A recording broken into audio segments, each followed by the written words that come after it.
el romanticismo austracista o el austracismo romántico, como lo queramos llamar. Hemos puesto la portada, y esto me gustaría advertirlo porque no deja de ser un cuadro idealizado de Velázquez, que es mi pintor favorito, además paisano mío, con un poquito de guasa sui generis, ¿no? Pero bueno, lo que no nos parece de guasa, ni al pana ni a mí, es de hace tiempo esta visión que no es histórica, es mucho más novelesca acerca de la España de los Austrias en una pretendida contraposición con la España de los Borbones. Es decir, en el siglo XVIII empiezan todos nuestros absolutos males y los Borbones son los culpables de absolutamente todo y los Borbones no tenían nada que ver con los Austrias. De aquí arrancan una serie de falacias que además van encaminadas a justificar determinados discursos, reitero, que no tienen nada que ver con los hechos históricos. Como siempre, con nuestro pana Emilio Acosta de Venezuela Provincial. ¿Qué tal, Emilio? Hola Antonio, bueno, antes que nada, darte las gracias como siempre por la invitación a tu canal de YouTube, Antonio Moreno Ruiz. Y sí, ¿no? Es preocupante el romanticismo austracista que se tiene en algunos sitios de Hispanoamérica, ¿no? Incluso también en Europa, Mm. que ven el imperio español desde una perspectiva como nacionalista, que yo lo llamo nacionalismo incel, ¿no? Como, como por ejemplo pasa en el Perú, ¿no? De que el Perú fue grande con los Habsburgos y con los Borbones vino la decadencia. Que ojo, eso no quiere decir que tengamos que ver el imperio español desde una perspectiva españolista, sino al contrario, ¿no? Hay que ver a la monarquía hispánica como una unidad independientemente de los estados-naciones modernos y de los nacionalismos y chauvinismos de hoy en día, ¿no? Claro, ese quizás sea un principal obstáculo muchas veces a la hora de ponerse a hacer historia, y es el discurso chauvinista que no solo en Perú, sino en la misma España también, ¿no?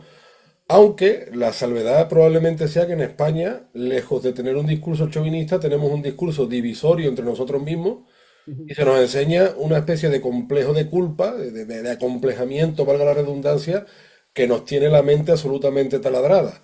En las repúblicas americanas probablemente se ha optado más por un chauvinismo, además, como yo digo, un chauvinismo estancado. Yo pienso, por ejemplo, en los escritores que vivieron el llamado boom de la novela hispanoamericana, pues qué sé yo, Vargas Llosa, García Márquez.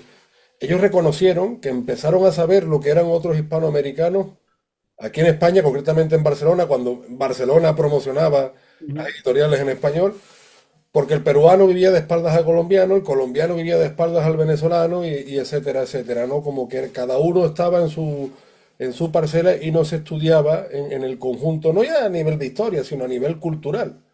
Hace poco veía una entrevista del amigo Jaime, que tuviste un vídeo hace poco de reunificacionistas, ¿no? Que es el Sí, un saludo para Jaime. saludo para el amigo Jaime, que además ha sido su cumpleaños, está de enhorabuena. Y él Feliz entrevistaba a una cumpleaños. educadora chilena y esta educadora chilena pues se dio cuenta también de todo ese acervo común, histórico, gastronómico, folclórico, por supuesto idiomático, pero viviendo en Estados Unidos cuando empezó a relacionarse con otros hispanoamericanos, ¿no? Y ese es el gran problema que yo creo que tenemos a la hora de hacer historia, mientras que en Estados Unidos se ha promocionado siempre mucho más esa visión de conjunto. Los hispanos pues nos hemos dedicado a dividirnos y a crear pequeñas parcelas, ¿no? Y el resultado pues es así. Una de esas parcelas o de esas pequeñas parcelas es una especie de romanticismo, yo diría incluso que fetichismo sobre los Austrias. Con esto no estamos diciendo para que los Austrias sean malos, sino de No, que no. eso de que con los Austrias había un paraíso y con los Borbones un infierno, pues yo creo que habría mucha tela que cortar, ¿no? Sí, totalmente de acuerdo contigo. Hay ciertos historiadores y divulgadores históricos que ven la historia de la monarquía hispánica, digámoslo, me voy a centrar en el caso del Perú, pero esto pasa, como me he dicho, en todas partes de Hispanoamérica y en España también, con una visión peruanocéntrica, ¿no? Critican que el virreinato del Perú fuera dividido por los Borbones, porque eso, y que eso le restaba importancia a Perú, ¿no? Que ojo, la creación de los virreinatos va también, Antonio, en contra de ese mito de la centralización de los Borbones, porque más bien están descentralizando el poder en América, ¿no? Pero bueno, eso es otro tema, ¿no? Mm. Aparte, esta gente no piensa en el progreso económico que trajo ello, por ejemplo, para los virreinatos de la Nueva Granada y el Río de la Plata. El virreinato del Río de la Plata, recordemos, Antonio, en época de los Habsburgo era sumamente pobre. Las reformas borbónicas hizo que se desarrollara. Por ejemplo, en el siglo XVII, Buenos Aires era una ranchería o puras chabolas, como se diría aquí en España o en la península. Y en el siglo XVIII ya fue una de las primeras ciudades, Buenos Aires, en tener alumbrado público en 1774 con el virrey Juan José de Bertés y Salcedo, por poner un ejemplo, ¿no?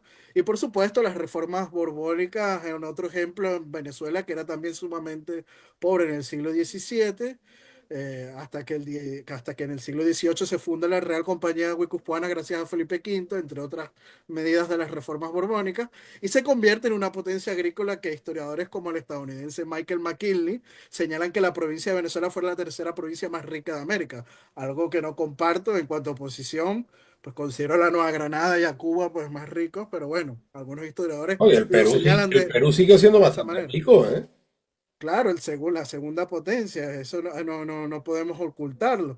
Y claro, esa cantaleta de que los Borbones partieron el territorio del Perú y quitaron derechos a los reinos de la nobleza inca es un mito, Antonio, porque recordemos que el virreinato del Perú original era más del doble que los territorios incas originales. ¿Con qué derecho los señores incas tenían jurisdicción sobre Buenos Aires o Caracas? Claro. Bueno, Caracas no, Venezuela, por ejemplo, no perteneció al virreinato del Perú, sino al de Nueva España y a la Real Audiencia de Santo Domingo, pero, o Bogotá, por ejemplo. O sea, literalmente los Habsburgos dividieron Sudamérica en varias líneas rectas de este a oeste para repartirlas a los conquistadores. Y después salen diciendo que los Borbones partían territorios con plumas de Madrid, como dice el historiador peruano José Altuve, ¿no? Pero bueno, no dicen Fernán nada, Altuve, ¿no? perdón, Fernán Altuve, sí.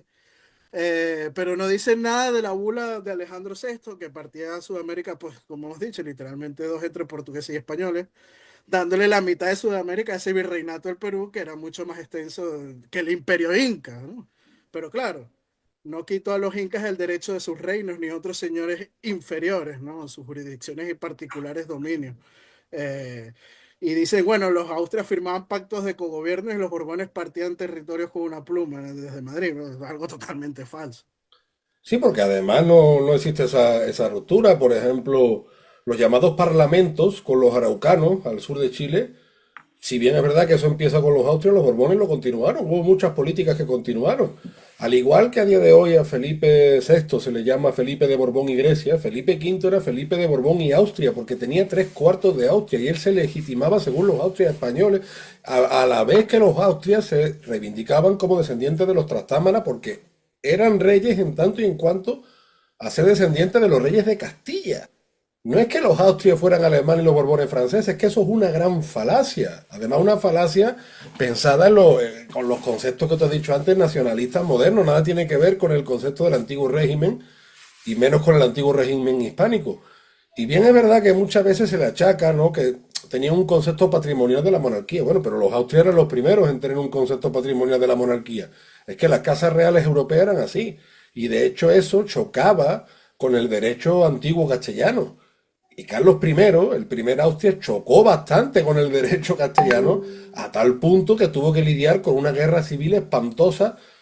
Y yo no estoy culpando de esto a Carlos I exclusivamente, sino que entiendo bueno, que era un príncipe, también estaba muy metido en la política del Sacro Imperio Romano Germánico, que eso curiosamente le pasó también a Alfonso X el Sabio siglos antes, ¿no?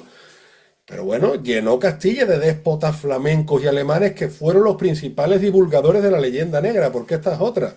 Ojo, ojo, que hasta a la provincia de Venezuela la dieron en alquiler a los banqueros alemanes, a los Welser. Claro, No nos olvidemos de eso. y eso fue el Austria, o sea, eso no fue el Borbón. Pero por eso voy, el archivo de India lo funda Carlos III, por ejemplo, con el objetivo de luchar contra la leyenda negra. O sea, si la leyenda negra tiene un antes y un después, gracias, entre otros, a Bartolomé de las Casas, quien le da bola a Bartolomé de las Casas es Carlos I de España y V de Alemania, el primero que tiene que lidiar con una guerra civil espantosa. Porque otro mito de cierta parte historiográfica es que hubo un pacto austroandino, que eso suena muy poético, pero no es real, o sea, pero no es real. No sé qué pacto tuvo Carlos con las tropas imperiales de Carlos I cuando le metieron fuego a Medina del Campo, por ejemplo, ¿no?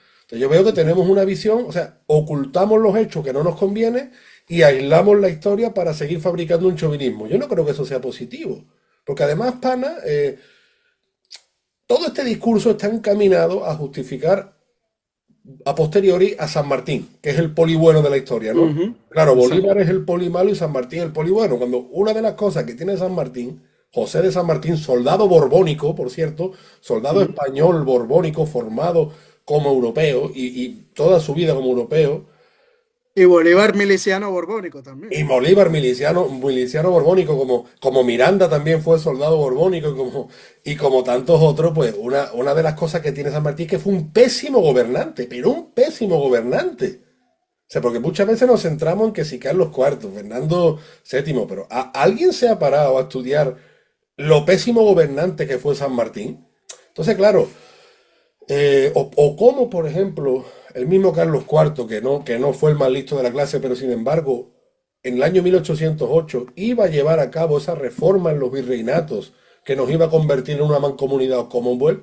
O sea, si tú estás obviando este dato porque no te conviene, lo que tú decías antes, conviene decir no, que si el centralismo borbónico. Oiga, pero ¿qué centralismo si Carlos IV ya iba a hacer el proyecto de confederación hispánica? Pero claro, ese dato lo omitimos. ¿Por qué? Porque no conviene y tenemos que seguir fabricando y alimentando un discurso. Entonces, en España, en la península, por ejemplo, ¿qué es lo que ocurre? Que después de la sobredosis que hemos tenido, el empacho de leyenda negra, pues lógicamente hace unos años la gente empezó a reivindicar a los tercios, como no podía ser de otra manera. Oye, y qué bueno. Saludo a mis amigos del Tercio de Olivares y del Tercio de Granada y gente que tanta buena recreación histórica está haciendo.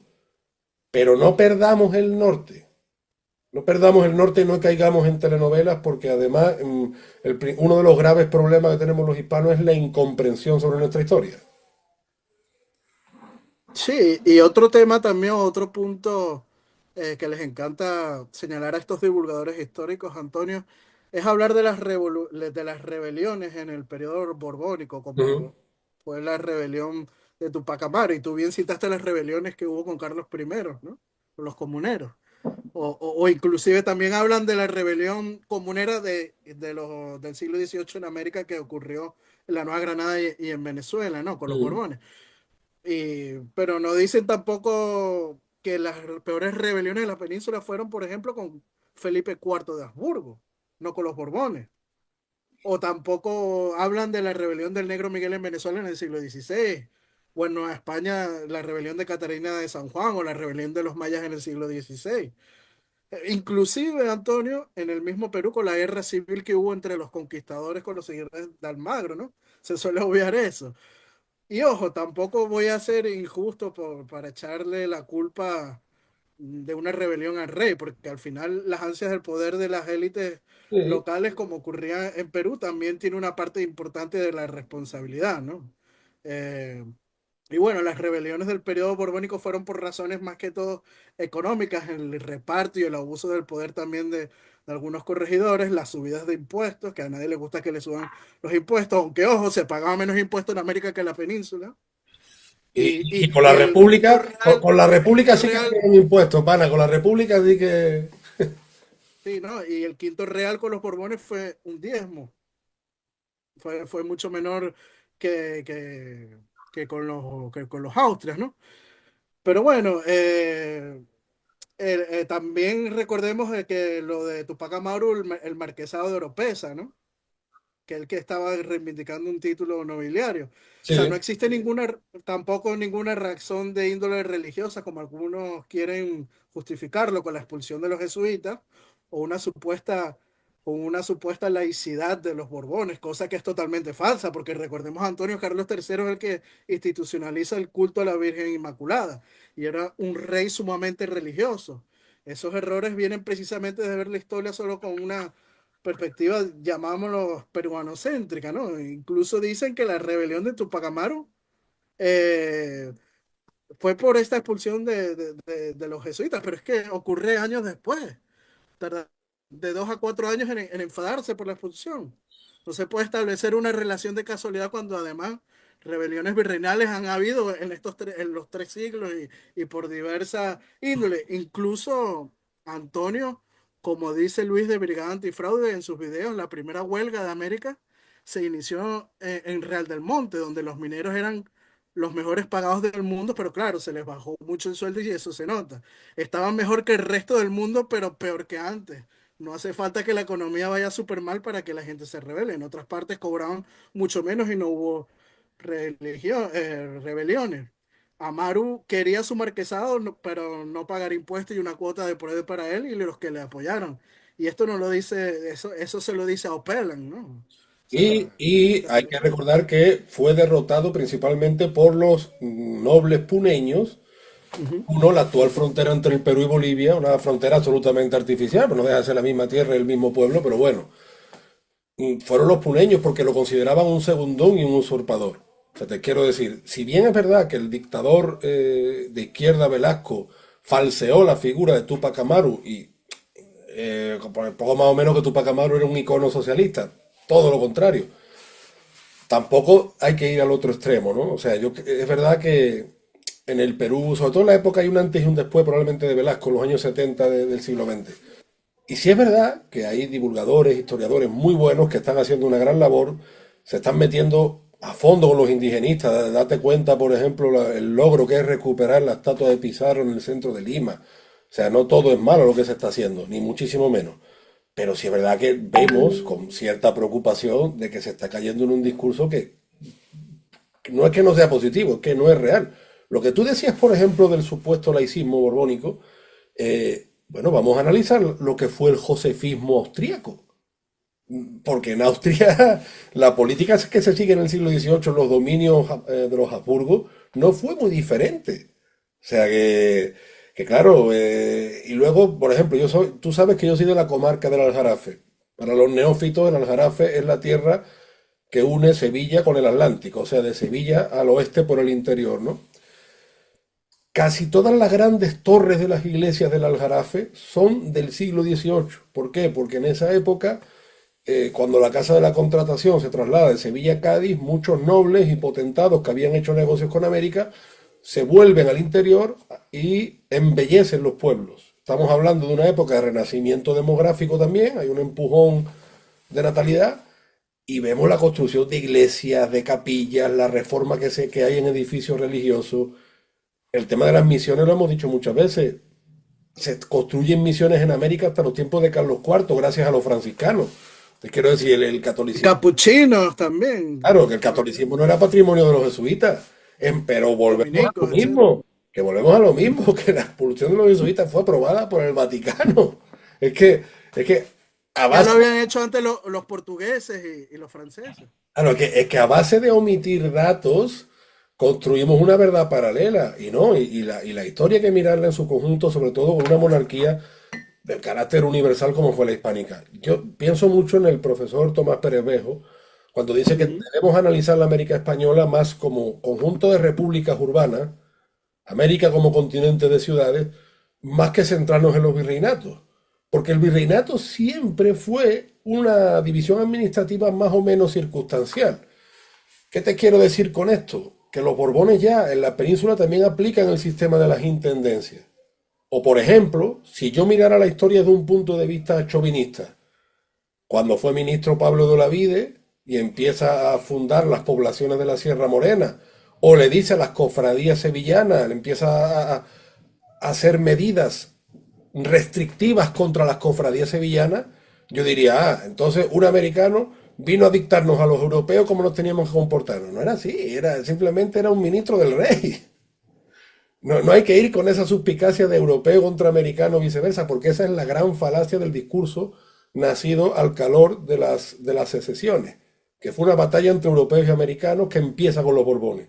De aquí, pana, de aquí, de ese ortograma, como dicen los de la escuela de Gustavo Bueno, parten montones de falacias. Y también es falso ese mito que caracteriza el Estado español del siglo XVIII, Antonio, por estar plagado de absolutismo y extracciones fiscales a las colonias, ¿no? En provecho de la metrópoli. Lo cual es apoyado por algunos textos de algunos historiadores, ¿no? O incluso por opiniones de personajes políticos de la talla de Galvez o el conde de Revillagigedo, ¿no? Pero para matizar esto, valga la pena, Antonio, mencionar al respecto los planteamientos de las historiadoras económicas Regina Grafe y Alejandra Irigoyen, ¿no? Sobre el régimen fiscal y económico en la América Hispánica bajo los Borbones. Siempre me encanta traer a colación este trabajo porque está hecho con fuentes primarias, que es lo que más importante a la hora de estudiar, pues, la historia de la monarquía hispánica, Antonio, ¿no? Y si bien para el siglo XVIII la recaudación por impuestos hecha por la corona española en América tuvo un aumento neto, porcentualmente Antonio bajó. Y esto es debido al crecimiento que tuvieron las economías hispanoamericanas, ¿no? Tal situación no es congruente con la afirmación de que la política económica borbónica para América consistió en consolidar un sistema netamente extractivo, ¿no? Que era lo que aspiraban políticos como Gálvez, puesto que de haberse consolidado ese propósito no tendría que haber disminuido el porcentaje de impuestos recaudados, lo que a su vez hubiera significado a un mayor aumento en los ingresos netos que hubiera tenido la corona por este concepto, pero eso no pasó. Por otra parte, para las últimas décadas del siglo XVIII, se nota que hubo más bien una leve tendencia a disminuir en la importancia porcentual de las transferencias americanas en el total de los ingresos que tenía la Hacienda española, ¿no? Los llamados situados que hemos hablado muchas veces en nuestros podcasts. Y comparativamente, Antonio, con las otras dos grandes potencias del siglo XVIII, como son Francia y Gran Bretaña, para 1800 la carga neta impositiva per cápita que mantenía España era de bastante menor a la británica y similar a la francesa. Si bien la recaudación neta que obtenía de, por ejemplo, el Virreinato de Nueva España o de Perú sí era más alta, aunque se podría aducir que esto es en promedio el estándar de vida en México o Perú era mayor al que había en la península, ¿no? Ahora bien, Antonio, ténganse en cuenta que el sistema de recaudación, tanto en España como en sus posiciones americanas, era similar, cosas diferentes a lo que sucedía, por ejemplo, en el caso de Gran Bretaña, ¿no? Con respecto a sus colonias en América, donde los sistemas de recaudación eran diferentes.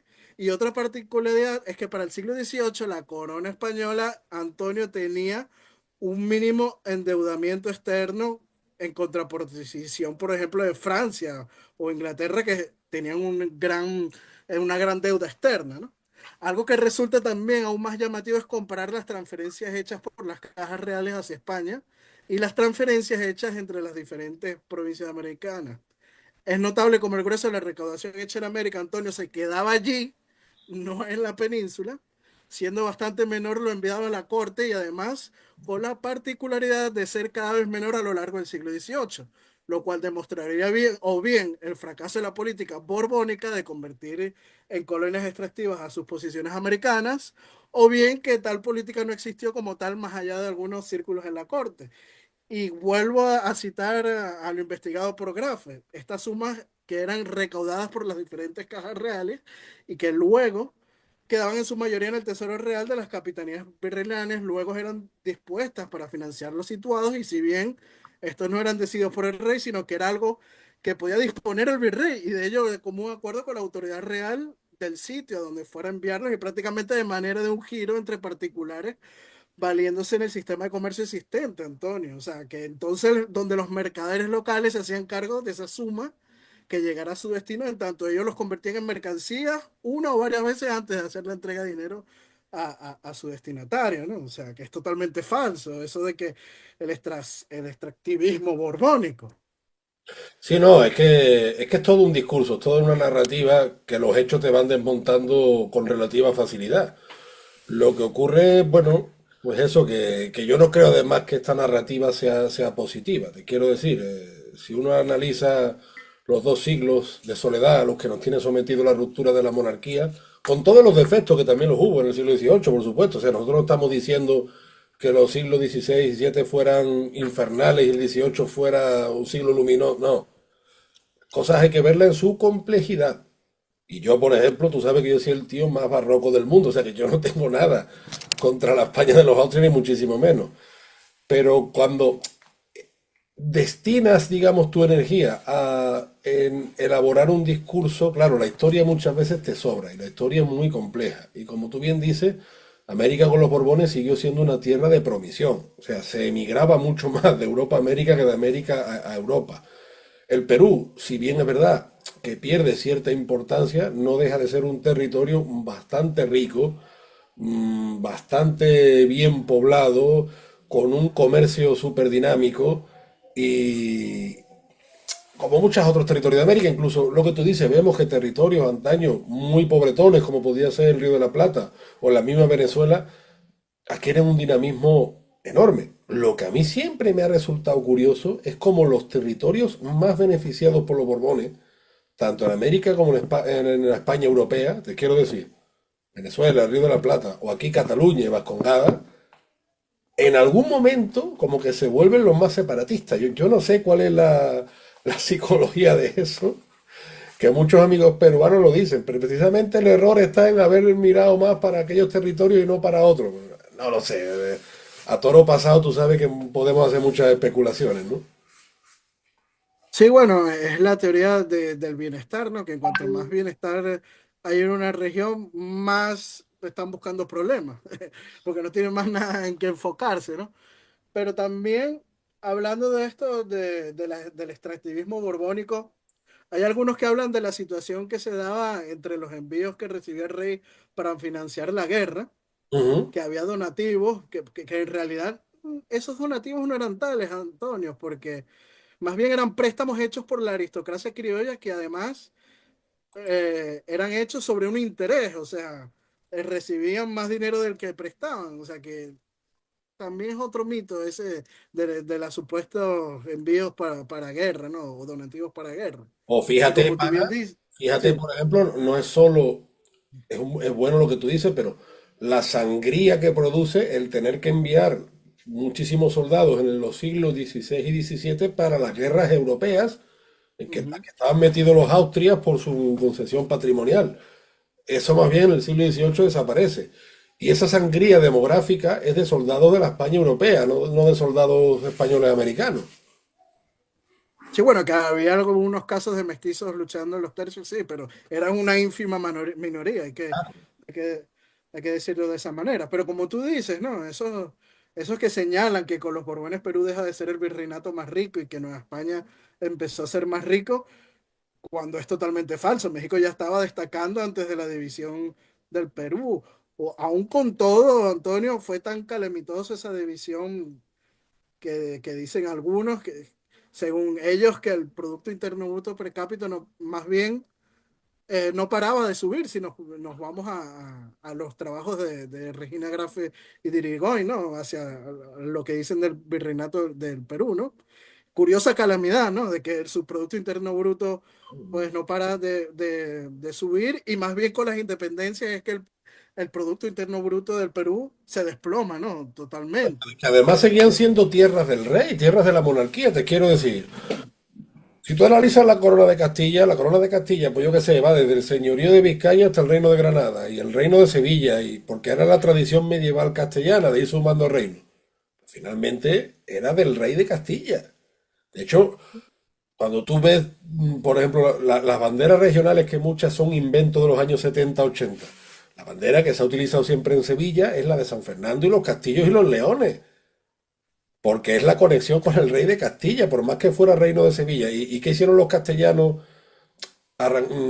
enraizando esa tradición medieval? Pues ir sumando otras unidades. Por ejemplo, tú sabes que el reino de Sevilla pues ocupaba parte del sur de Extremadura, actuales provincias de Sevilla, Huelva, Cádiz, incluso hasta la comarca antequera, pero que finalmente era parte del rey de Castilla. Y en América pasa lo mismo, España y las Indias están unidas por los monarcas castellanos, que circunstancialmente hay divisiones administrativas que cambian según ciertas conveniencias. Aquí igual pasó cuando empieza en la época de Carlos III las intendencias, pero eso no quiere decir que se dividieran porque seguían siendo parte de la monarquía. Esto es muy importante, el concepto de la monarquía, que yo creo que quien lo ha entendido especialmente bien es el historiador Tomás Pérez Bejo, lo volvemos a citar, ¿no? Sí, están haciendo un relato que no se ciña a los hechos, ¿no? Ahí está. Estos chauvinistas solo ven a su país con ojos del Estado moderno y hay que reconocer inclusive, como dice Alberto Bravo, de que el rey era una persona, pero era como diversos reyes, porque, por ejemplo, cuando se da la unión de España y Portugal, el rey Felipe Tercero, por ejemplo, era el rey de España y de Portugal. O Claro. sea, era una sola persona siendo dos reyes, ¿no? O sea, hay que verlo con los ojos de la época. Y, y lo mismo se puede trasladar a los hispanistas del resto de Hispanoamérica como Venezuela o Ecuador y Perú, ¿no? Hay que ver la historia de manera global. Fíjate que el peor siglo del Imperio Español en cuanto a lo económico fue el 17 Habsburgo, que es en Mm. donde menos avances se muestran, donde más estancamiento hay. Y la edad de oro de la piratería que se vivió en América, ¿no? En cambio, el siglo XVI, que es Habsburgo, es de construcción y auge en Europa a precio de alto en guerras. Y el 18 es el de mayor opulencia en América, es el cenit del Imperio Español, aunque a muchos les duele y no les quieren reconocer. Aunque sí, es verdad que Perú pierde su preponderancia, pero sigue siendo el virreinato más rico de Sudamérica y hay que mirar el conjunto y no una parte. Y más risa me da, Antonio, cuando dicen que la independencia en América se da por culpa de los peninsulares y los borbones, cuando historiadores como el que citaste, Tomás Pérez Bejo, lo dice claramente en Elegía Criollo, no había los virreinatos, una crisis económica inusual que explique las guerras. El único elemento distintivo comparado con otras épocas fue el vacío de poder ocasionado por la presencia de Napoleón en la península ibérica, ¿no? Eso No, es y lo guerras único que, diferente. claro, y muchas veces dicen que el imperio se desmoronó de un día para otro, ¿no? Se desmoronó en 2 décadas o incluso en más y con guerras muy sangrientas y además con una intervención extranjera. Es que por eso te digo que no se está analizando la complejidad de los hechos ni muchas otras cosas. Y además intentar hacer una línea divisoria entre Borbones y Austria, lo cual es totalmente falso. Y vuelvo a repetir, todos bebían de la fuente de la corona de Castilla. Por eso los Borbones siguieron representándose como continuadores de los incas o en la península como continuadores de los godos. O sea, esa iconografía tiene un sentido, y un sentido práctico y un sentido incluso espiritual, diría yo, ¿no? Pero bueno, en fin, nosotros por lo menos para nada con Ujú. los datos y creo que con la lógica que intentamos aplicar esperemos aportar un poquillo, que ya te digo, por otra parte hay divulgadores que son muy buenos, están haciendo un trabajo excelente. Ojo, el mismo error para mí es algunos españoles, o muchos, que dicen, no, es que nosotros fuimos a América y les dimos, tú no fuiste ni le diste nada, en todo caso sería el antepasado hispanoamericano, ¿no? O sea, que esa mentalidad chauvinista española, nosotros fuimos y les dimos, no, no, no, perdona. Yo no fui porque además yo nací en 1981. Yo no tenía una máquina del tiempo. Y segundo, que el que fue es el antepasado directo del hispanoamericano. Nosotros somos los primos, los sobrinos o los tíos. Por supuesto somos familia, eso sí. Pero tampoco vayamos ahora diciendo de que nosotros fuimos y le dimos, ¿no? O sea, esas mentalidades, bajo el patrón chauvinista, yo creo que mientras antes desaparezcan, mejor. Más historia y menos paranoia. Sí, bueno, ya para ir cerrando, pues esto quedan 5 minutos. Acá. Muchos critican las reformas borbónicas, pero no dicen que los Habsburgos ya lo iban a hacer. Ya iban a hacer reformas, ¿no? Con Felipe IV se trataron de hacer con el conde duque de Olivares y la Unión de Armas, por ejemplo, ¿no? O con Carlos II ya empezaron a implementar el saneamiento económico y centralizaron la Real Hacienda. Ojo, Recordemos que las pelucas no las introduce en España Felipe V, las introduce Carlos II, ¿eh? eh, o los Habsburgos del centro de Europa que hicieron lo mismo. La ilustración de Austria fue bárbaro. Claro, La claro. expulsión de los jesuitas, como hemos hablado, de que en Portugal y Francia y el Vaticano también los hace. O sea, los que caen en este discurso antiborbónico son aquellos chauvinistas que reivindican que Sudamérica les pertenecía con los Austrias, o los que apoyan la causa de los mal llamados libertadores para justificar las independencias, y qué mejor chivo expiatorio, Antonio, que los Borbones, y por supuesto, en la península aquellos que son republicanos y ven esta narrativa una forma de atacar a la dinastía reinante actual por intereses políticos, y también, por supuesto, una minoría rancia que se autodenominan carlistas, pero que son prácticamente en porcentaje inexistentes. En fin, hay que ver Sí, pero la historia con los ojos de... el carlismo histórico seguía un rey Borbón, que esa es otra. A ver, sí. Sí, también, ¿no? Porque hay unos que dicen, no, que es ostracista, ¿no? Eso es otro El tema que da para carlismo se hablar, basa en ¿no? la legitimidad de Felipe V, pero bueno, es que esto es. Sí, Mira, pana, un último dato para ir cerrando que ya nos quedamos sin tiempo. Es curioso que la figura de Garibaldi en Sudamérica, pues muchas veces te lo presentan como un filántropo, ¿no? Cuando Garibaldi fue un pirata, un asesino. Bueno, pues que vayan a Nápoles y que le hablen eso de Garibaldi. Porque si vamos a hacer una historia al gusto, ¿no? Ujú. Y que valoren lo que fue Nápoles con los Reyes Borbones y lo que fue después con el legado de Garibaldi y compañía. En fin, tenemos que ir cerrando, queridos seguidores, porque ya nos quedamos sin tiempo. Como sabéis, siempre animamos a suscribirse a los canales de Emilio Acosta, Venezuela Provincial, que está muy activo en Facebook, en Instagram, en YouTube. Los artículos siempre geniales, está sacando artículos prácticamente a diario. Algunas veces se pelea con el mundo. Cuando intenta hacer ironía, muchas veces peor porque lo entienden menos, pero bueno, en fin, son gajes del oficio. Así es, y si no, bloqueados y camino de Guanajuato, a llorar allá con las momias de Guanajuato.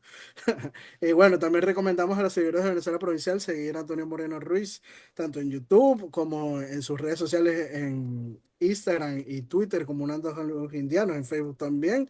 Y bueno, si desean ser mecenas o patrocinantes de nuestro proyecto de divulgación histórica, pueden hacerlo tanto en el Patreon de Venezuela Provincial como el de Antonio Moreno Ruiz. Junto a solo un euro, pues ya nos están ayudando mucho en esta labor de divulgación histórica. Aprovechamos para enviarle un fuerte saludo y abrazo a nuestros mecenas y patrocinantes, como lo son Gabriela Arrieta, Juan Cristóbal García, Lomeli Sam, Domingo González, Miguel Curvelo, Jan Rosales y los miembros de nuestro canal de YouTube África del Valle y Antonio Miraquian, que esa es otra forma también de apoyarnos, Antonio, haciéndose miembros de nuestros respectivos canales de YouTube, ¿no? Y bueno, darle me gusta a este vídeo y compartirlo para así llegar a más público, no se olviden. Ahí está, últimamente he estado un poco más inactivo, en fin, a ver si poco a poco voy retomando el pulso. Pues nada, pana, como siempre un placer y te mando un fuerte abrazo desde el puerto y la puerta de las Indias. Y yo otro, Antonio, desde la Villa y Corte de Madrid. Hasta la próxima. Chao, chao. Adiós.